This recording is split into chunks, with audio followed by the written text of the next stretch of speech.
నమస్తే. నేను మీ శివకృష్ణ బూరాడ. సేవింగ్స్ పట్ల చాలా వరకు చాలా మందికి అవగాహన తక్కువ. అయితే ప్రతి మనిషి ఖచ్చితంగా చేయాల్సినటువంటి 2 రకాల పొదుపుల గురించి ఈరోజు మనం మాట్లాడుకుందాం.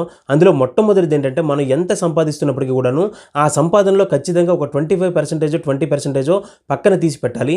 ఇది పొదుపుగా మనం దాచుకోవాలి. ఎందుకంటే ఎప్పుడు ఏ సందర్భంలో ఏ కష్టం వస్తుందో మనకు తెలియదు కాబట్టి, అలానే వృద్ధాప్యం వచ్చినప్పుడు మనం కష్టపడి పని చేయలేం కాబట్టి, ఆ రోజున మనం ఎటువంటి భయం లేకుండా ప్రశాంతంగా బ్రతకాలంటే ఖచ్చితంగా ఎంతో కొంత ధనాన్ని మనం పొదుపు చేసి ఉండి తీరాలి. అలానే మరో విషయం ఏంటంటే, ధనంతో పాటుగా మనం ఖచ్చితంగా పొదుపు చేయాల్సింది ఏంటంటే పుణ్యాన్ని సంపాదించుకోవాలి. మనకి అవకాశం ఉన్నంత మేరకు కూడా ఎవరికి ఏ కష్టం వచ్చినా సరే మనం ఎంత చేయగలం అంత మేరకు ఇతరులకు మనం ఏదైనా సహాయాన్ని అందించేటట్టు ఉండాలి. అలానే ఎన్నో జీవరాశులు ఈ భూప్రపంచంలో ఉన్నాయి కాబట్టి మన శక్తి మేరకు ఈ జీవరాశులన్నింటికి కూడా ఆహారాన్ని అందించడం, నీటిని అందించడం మనం ఖచ్చితంగా చేసి తీరాలి.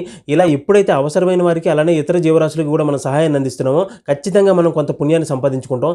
ఈ పుణ్యం కారణంగా ఈ శరీరం ఉన్నంత వరకు అలానే ఈ శరీరం విడిచిపెట్టిన తర్వాత కూడా మనం మంచి జీవితాన్ని గడపడానికి ఎంతగానో ఉపయోగపడుతుందని చెప్పేసి మనకు పెద్దలు చెప్పిన మాట. అలానే మనం ఖచ్చితంగా గుర్తుపెట్టుకోవాల్సిన మరో ముఖ్య విషయం ఏంటంటే, ఈ శరీరంతో మనం ఉన్నామంటే, ఈ శరీరంతో మనం ఇన్ని సుఖాలు అనుభవిస్తున్నామంటే దానికి మూల కారణం ఏంటంటే మన తల్లిదండ్రులు, మన గురువులు, అదేవిధంగా సమాజంలో ఉన్నటువంటి ఎందరో మహాత్ములు, అలానే ఎన్నో జీవరాశుల త్యాగాలు కాబట్టి వీరందరి పట్ల కూడా మన కృతజ్ఞతా భావంతో ఖచ్చితంగా వీరికి తిరిగి సేవ చేయడం అనేది మనందరి యొక్క బాధ్యత.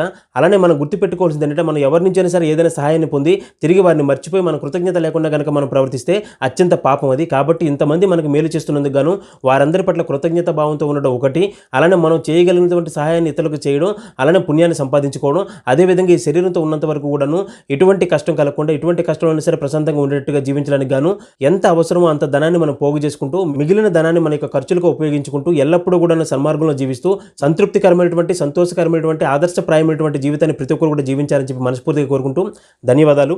జై హింద్.